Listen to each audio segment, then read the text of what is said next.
de sortir. Il s'agit de la 36e tribune du vice-premier ministre, Une nouvelle tribune vient de sortir.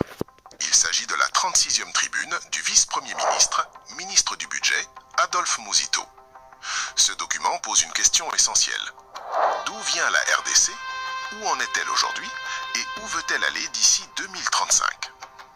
Derrière les tableaux, les chiffres et les milliards de dollars, le message est simple. Le gouvernement congolais collecte de plus en plus d'argent par ses propres régies financières, dont la DGI, Direction générale des impôts, la DGDA, Direction générale des douanes et accises, et la DGRAD, Direction générale des recettes administratives, judiciaires, domaniales et de participation, dédiée à la collecte des recettes non fiscales de l'État. Et l'ambition est claire. Améliorer les salaires des agents et fonctionnaires de l'État, faire fonctionner l'administration publique, financer la défense et la sécurité du territoire et transformer cet argent en route, en chemin de fer, en barrage, en port, en aéroport et en caserne militaire et cité des policiers. Voilà la tâche assignée à la première ministre Judith Suminwa et son gouvernement par le président Tshisekedi. Alors, que disent vraiment ces projections budgétaires? On vous explique simplement. Vous devez passer devant. Alors, fidèle abonné de l'Alliance TV, n'hésitez pas à partager cette vidéo. Je vous laisse suivre. Quand Félix Tshisekedi arrive au pouvoir, dans quel état trouve-t-il le pays? En 2019, la RDC est déjà un grand pays. Elle compte environ 85 millions d'habitants. Mais sa richesse nationale reste limitée. 46,84 milliards de dollars de PIB. Cela veut dire qu'en moyenne, chaque Congolais gagne ou produit environ 550 dollars de richesse produite par an. Et surtout, l'État ne collecte que 4 milliards de dollars comme ressources propres pour faire fonctionner tout l'État. Les réserves en devises sont également très faibles, 800 millions de dollars pour couvrir 2 semaines d'importation. Donc, le point de départ est clair. Un pays immense, un potentiel énorme, mais un État avec très peu de ressources financières. Entre 2019 et 2023, la situation a-t-elle réellement changé avec le président Félix Tshisekedi? Oui. Et là, on parle du bilan déjà réalisé. En 5 ans, de 2019 à 2023, avec l'arrivée du président Félix Tshisekedi à la tête du pays, l'argent que le gouvernement congolais collecte via ses régies financières passe de 4 milliards de dollars à 8,5 milliards de dollars, soit un doublement. Les réserves en devises passent de 800 millions à 5,5 milliards de dollars. Le PIB passe de 46,84 milliards de dollars à 70 milliards de dollars. Et la RDC avance dans le classement économique du continent. Elle passe du 15e au 7e rang des économies d'Afrique subsaharienne. Autrement dit, l'État commence à renforcer sa capacité à financer lui-même son budget. Mais pour le Congolais ordinaire, qu'est-ce que cela signifie? Cela signifie une chose très simple. Quand l'État collecte plus d'argent, il peut mieux payer, mieux investir, mieux sécuriser et mieux construire. Mais soyons clairs, cela ne veut pas dire que tous les problèmes sont déjà réglés. La vraie question, c'est celle-ci. Est-ce que cet argent va se transformer en routes, en écoles, en hôpitaux, en emplois, en électricité et en services publics visibles? C'est là que les projections deviennent importantes. Justement, que disent les chiffres récents entre 2024 et 2026? Selon le ministère du Budget, la tendance se poursuit, avec le gouvernement conduit par Judith Suminwa. En 2024, l'argent géré par l'État lui-même comme ressource propre est de 9,2 milliards de dollars. En 2025, il passe à 11,1 milliards de dollars. Et en 2026, il atteint 15,5 milliards de dollars. En 3 ans, c'est presque un doublement comparé au budget précédent que Judith Suminwa avait trouvé, qui était de 8,5 milliards de dollars. Ce n'est pas seulement parce que l'économie grandit, c'est aussi parce que l'État améliore progressivement sa capacité à collecter les impôts. Toujours en 2026, la pression fiscale passe de 12%, comme elle était en 2024, à 12,5%. En même temps, le PIB du pays a presque doublé en passant à 122 milliards de dollars par rapport au PIB que Judith Suminwa avait trouvé, qui était de 70 milliards de dollars. Et les réserves de change en 2026 se chiffrent à 7,5 milliards de dollars. Et maintenant, quel est le cap fixé pour 2028?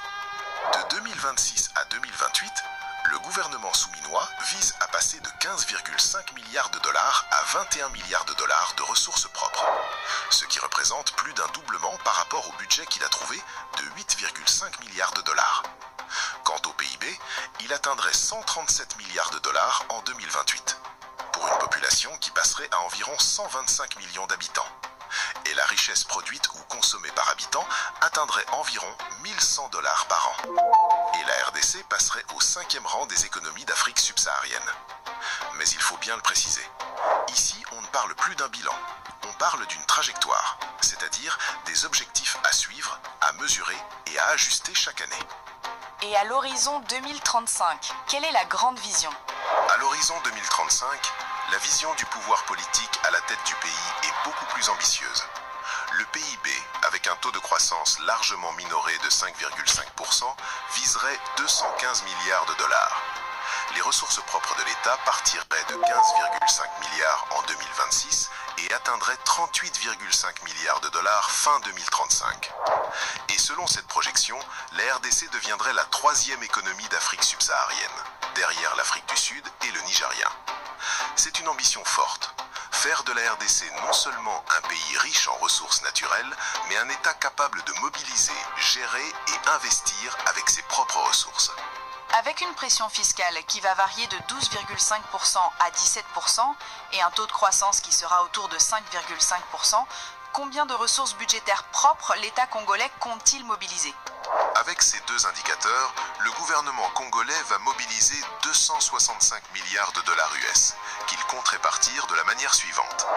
D'une part, 165 milliards de dollars au profit des salaires des agents et fonctionnaires, du fonctionnement de l'État et de la défense et sécurité, c'est-à-dire construire des casernes, citer des policiers, moyens de locomotion, logement des policiers. D'autre part, 100 milliards seront consacrés à la construction de 50 000 km de routes nationales, 4 000 km de voies ferrées restantes, 125 aéroports et ports et 50 barrages hydroélectriques. L'idée est simple, que l'argent public ne reste pas seulement dans les tableaux du budget, mais qu'il devienne visible sur le terrain. Mais est-ce que cette trajectoire ne risque pas d'endetter dangereusement le pays? Selon les projections du ministère du Budget, en 2026, la dette extérieure de la RDC est estimée à 10 milliards de dollars. Du ministère du Budget, en 2026, la dette extérieure de la RDC est estimée à 10 milliards de dollars. Cela représente environ 8% seulement du PIB qui s'élève à 122 milliards en 2026. Et son remboursement annuel représente seulement 3,3% de l'argent collecté par l'État. Ce qui veut dire que l'État congolais, avec Tshisekedi, garde encore une grande marge d'endettement exploitable de 50 voire 100 milliards de dollars. Parce que 50 milliards d'endettement ne représenteraient que 23%, ce qui est largement faible comme taux d'endettement comparé à des pays comme la République du Congo, l'Angola ou encore le Sénégal, dont le taux d'endettement est de plus de 100% du PIB.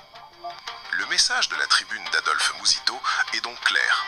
La capacité de la RDC à s'endetter, au regard de son budget en ressources propres et de son PIB, grâce à la politique de Félix Tshisekedi, reste largement illimitée ou inexploitée par rapport à beaucoup de pays africains.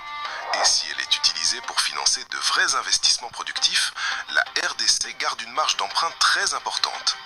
Mais cette marge doit être gérée avec discipline, transparence et efficacité. Et ce n'est pas tout pour la RDC. Non, ce n'est pas tout.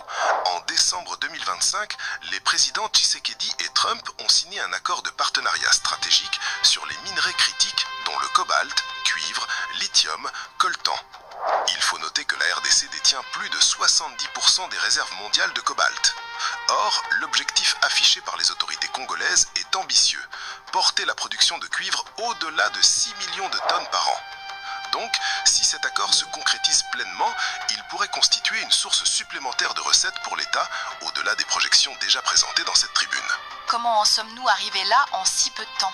C'est le résultat du travail et de la vision d'un homme, Félix Antoine Tshisekedi Tshilombo, qui a compris et qui veut remettre la RDC sur les rails afin qu'elle joue pleinement son rôle naturel, comme l'a dit France Fanon.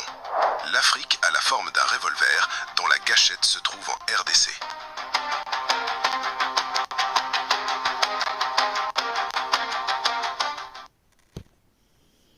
Ouais, Bonsoir, fidèles chers abonnés de Nalliance TV. Donc, je vous vois et vous espérez déjà en bonne santé et que le Seigneur vous garde et vous bénisse et vous protège. Merci pour votre fidélité. Nous continuons sur ces périples avec déjà 1000 et quelque chose abonnés. Nous continuons à partager. Aujourd'hui, vous allez voir, comme vous l'avez vu déjà avant, aujourd'hui nous sommes lundi le 13 juillet 2026. Donc cette émission sur le Tribune 36 de notre cher ministre que j'aime beaucoup depuis l'époque, hein, M. Mouzitou. Donc, et d'ailleurs, il fait partie des pionniers avec Maman F. Bazaïba qui ont travaillé de l'autre côté. C'est un gouvernement où c'est l'ancienne, comment je vais dire, l'ancien pouvoir, j'allais dire, de Joseph Kabila, mais tellement l'amour là est vrai pour son pays, sa patrie, donc c'était vrai. Alors ils sont là pour montrer qu'ils étaient bel et bien là pour travailler. Égal un travail qu'il fait colossal, un vrai travail que vous voyez derrière, devant vos écrans. Donc le Congolais a besoin des informations pareilles. Nous parlons de tout ce que le président Félix fait. Ça, il n'y a plus maintenant de doute. On ne peut même pas y revenir là-dessus. Donc, on a des images, tout est là. Mais il faut maintenant savoir le travail intellectuel qu'on appelle, qui est caché sous coulisses. C'est ce que le professeur Adolphe Mouzitou nous montre, nous démontre de qu'est-ce qui est, de comment Congolais est capable. Vous savez, le Congolais est toujours intelligent. Il suffisait seulement d'apporter des informations pareilles, que ce soit visible aux yeux de tous, pour que au fur et à mesure, petit à petit, que les Congolais s'adaptent et sachent aussi comment fonctionne un pays. C'est ça en fait quand on parlait. Vous savez, si le président Félix avec son équipe présentait déjà ce que nous venons de voir ici, on n'allait pas avoir les sujets où vous vous rappelez encore où les gens disaient il n'y a même pas aucun programme, le programme est flou. Où le président Mafa disait aussi, il a beaucoup plus attaqué aussi le président Félix là-dessus. Donc voilà. Donc tout doucement, on vous montre de quoi est-ce que ces gouvernements, le président est capable. Voilà le bon travail qui a été fait. Félicitations à Madame la Première ministre aussi, Judith Souminois et son équipe. Voilà. En tout cas, coup de chapeau. Continuons comme ça. Partagez cette émission s'il vous plaît. Et cette vidéo, partagez-la. Nous devons faire cela pour permettre que le monde sache qu'il y a des gens qui réfléchissent, des gens très intellectuels et qui savent très bien travailler dans tous les domaines, entre autres le domaine du budget, comme Adolphe Mouzitou. Merci beaucoup. Donc, à très bientôt.